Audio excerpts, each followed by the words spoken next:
I'm a storyteller, and I would like to tell you a few personal stories about what I like to call the danger of the single story. I grew up on a university campus in eastern Nigeria. My mother says that I started reading at the age of 2, although I think 4 is probably close to the truth. So I was an early reader, and what I read were British and American children's books. I was also an early writer. And when I began to write at about the age of 7, stories in pencil with crayon illustrations that my poor mother was obligated to read, I wrote exactly the kinds of stories I was reading. All my characters were white and blue-eyed. They played in the snow. They ate apples. And they talked a lot about the weather, how lovely it was that the sun had come out. Now, this despite the fact that I lived in Nigeria. I had never been outside Nigeria. We didn't have snow. We ate mangoes. And we never talked about the weather because there was no need to. My characters also drank a lot of ginger beer because the characters in the British books I read drank ginger beer. Never mind that I had no idea what ginger beer was. And for many years afterwards, I would have a desperate desire to taste ginger beer. But that is another story. What this demonstrates, I think, is how impressionable and vulnerable we are in the face of a story, particularly as children. Because all I had read were books in which characters were foreign, I had become convinced that books, by their very nature, had to have foreigners in them and had to be about things with which I could not personally identify. Now, things changed when I discovered African books. There weren't many of them available, and they weren't quite as easy to find as the foreign books. But because of writers like Chinua Achebe and Kamaralaye, I went through a mental shift in my perception of literature. I realized that people like me, girls with skin the color of chocolate, whose kinky hair could not form ponytails, could also exist in literature. I started to write about things I recognized. Now, I loved those American and British books I read. They stirred my imagination. They opened up new worlds for me. But the unintended consequence was that I did not know that people like me could exist in literature.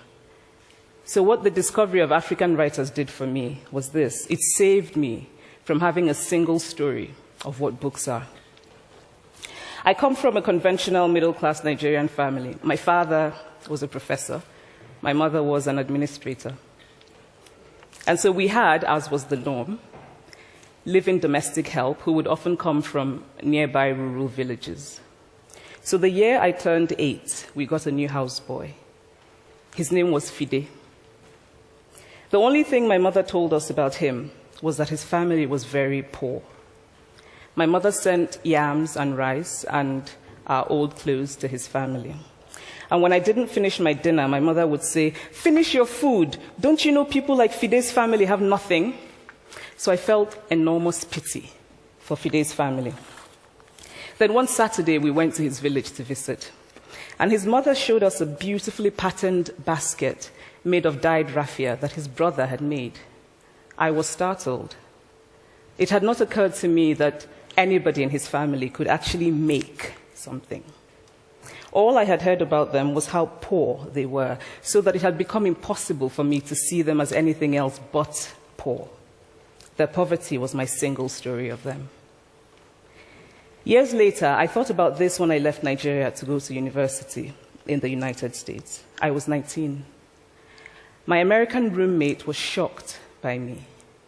She asked where I had learned to speak English so well and was confused when I said that Nigeria happened to have English as its official language. She asked if she could listen to what she called my tribal music and was consequently very disappointed when I produced my tape of Mariah Carey. She assumed that I did not know how to use a stove. What struck me was this. She had felt sorry for me even before she saw me. Her default position toward me, as an African, was a kind of patronizing, well-meaning pity. My roommate had a single story of Africa, a single story of catastrophe. In this single story, there was no possibility of Africans being similar to her in any way, no possibility of feelings more complex than pity, no possibility of a connection as human equals. I must say that before I went to the US, I didn't consciously identify as African. But in the US, whenever Africa came up, people turned to me, never mind that I knew nothing about places like Namibia. But I did come to embrace this new identity, and in many ways I think of myself now as African, although I still get quite irritable when Africa is referred to as a country, the most recent example being my otherwise wonderful flight from Lagos 2 days ago, in which there was an announcement on the Virgin flight about their charity walk in India, Africa, and other countries. So after I had spent some years in the US as an African, I began to understand my roommate's response to me.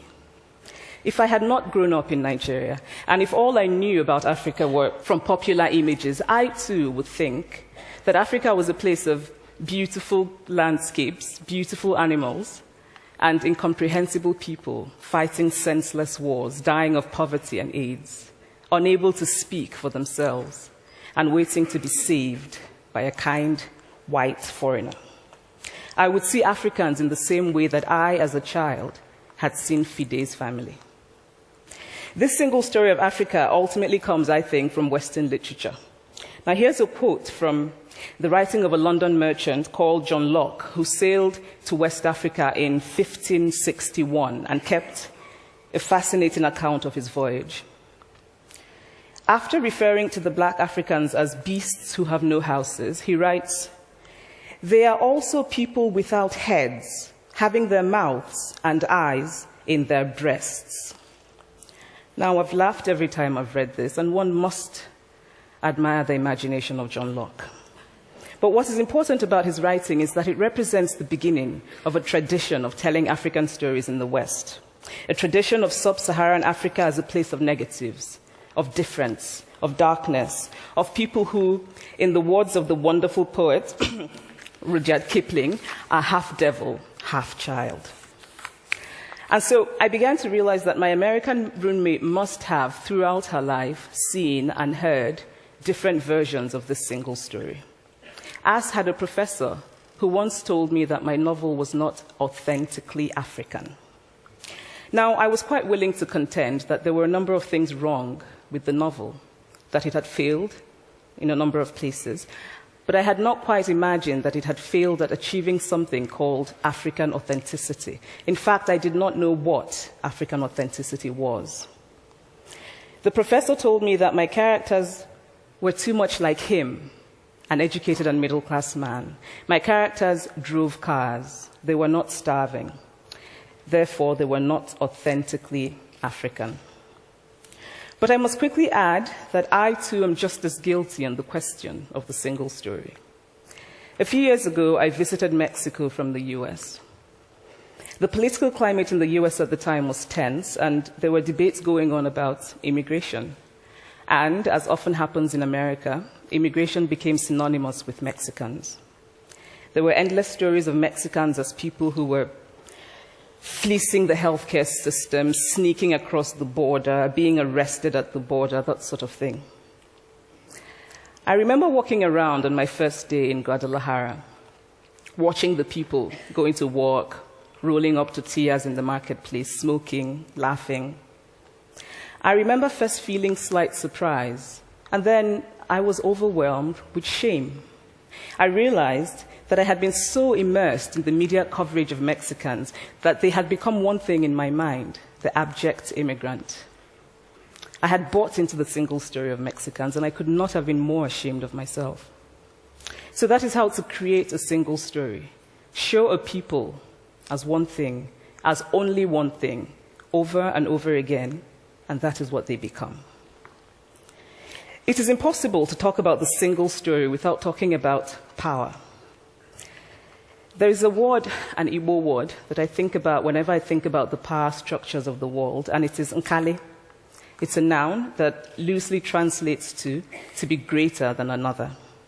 Like our economic and political worlds, stories too are defined by the principle of nkali.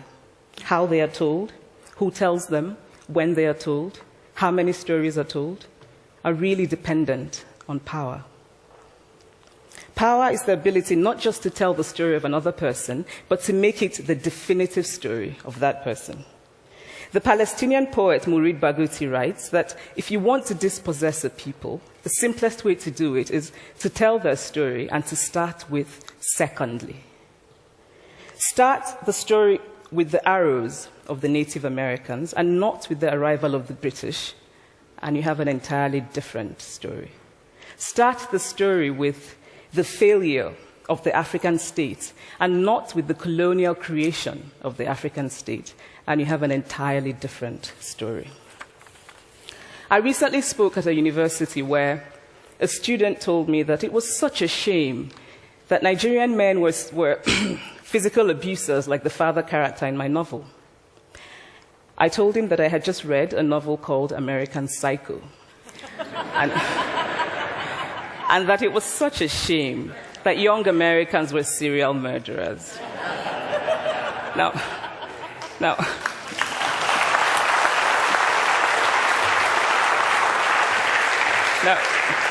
obviously, I said this in a fit of mild irritation, but it would never have occurred to me to think that just because I had read a novel in which a character was a serial killer, that he was somehow representative of all Americans. And now, this is not because I'm a better person than that student, but because of America's cultural and economic power, I had many stories of America. I had read Tylan, Updike, and Steinbeck, and Gateskill.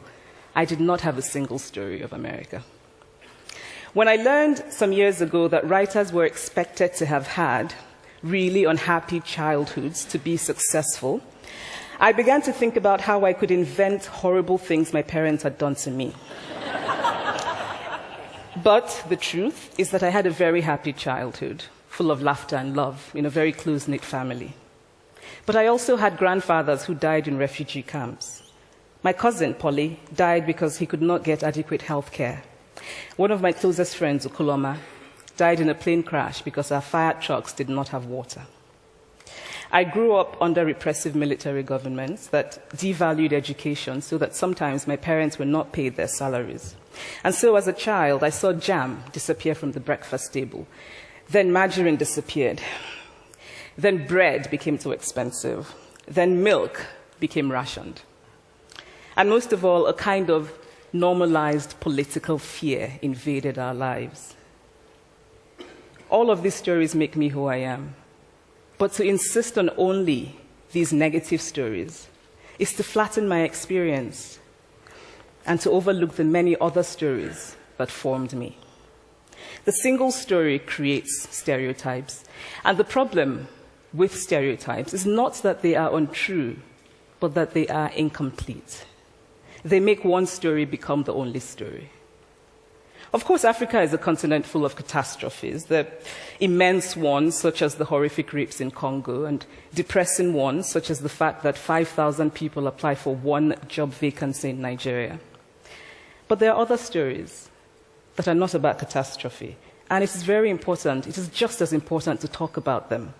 I've always felt that it is impossible to engage properly with a place or a person without engaging with all of the stories of that place and that person. The consequence of the single story is this: it robs people of dignity. It makes our recognition of our equal humanity difficult. It emphasizes how we are different rather than how we are similar. So what if before my Mexican trip, I had followed the immigration debate from both sides, the US and the Mexican? What if my mother had told us that Fide's family was poor and hardworking? What if we had an African television network that broadcast diverse African stories all over the world, what the Nigerian writer Chinua Achebe calls a balance of stories? What if my roommate knew about my Nigerian publisher, Mukhtar Bakare, a remarkable man who left his job in a bank to follow his dream and start a publishing house? Now, the conventional wisdom was that Nigerians don't read literature. He disagreed. He felt that people who could read would read if you made literature affordable and available to them. Shortly after he published my first novel, I went to a TV station in Lagos to do an interview. And a woman who worked there as a messenger came up to me and said, "I really liked your novel. I didn't like the ending. Now you must write a sequel, and this is what will happen." And she went on to tell me what to write in the sequel. Now, I was not only charmed, I was very moved. Here was a woman, part of the ordinary masses of Nigerians who were not supposed to be readers. She had not only read the book, but she had taken ownership of it and felt justified in telling me what to write in the sequel.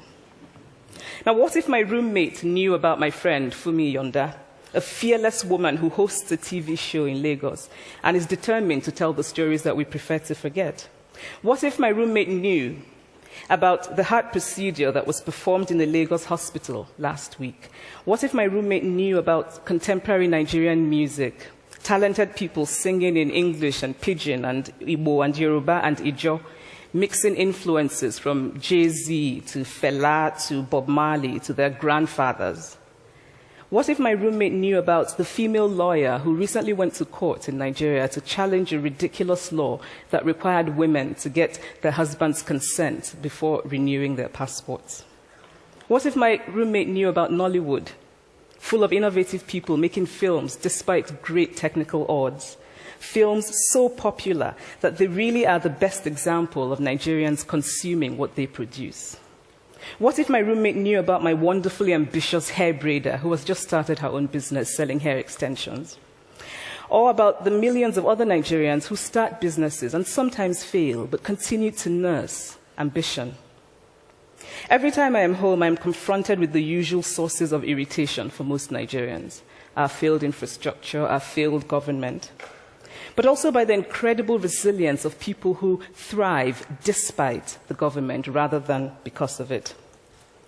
I teach writing workshops in Lagos every summer, and it is amazing to me how many people apply, how many people are eager to write, to tell stories.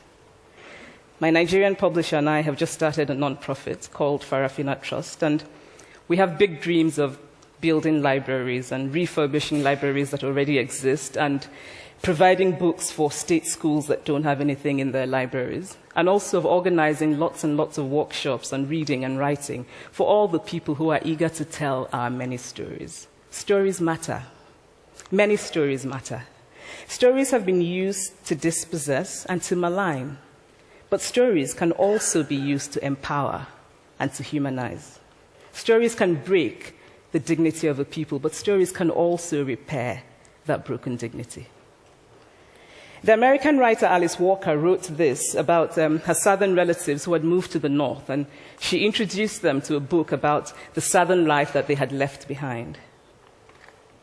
They sat around reading the book themselves, listening to me read the book, and a kind of paradise was regained. I would like to end with this thought, that when we reject the single story, when we realize that there is never a single story about any place, we regain a kind of paradise. Thank you.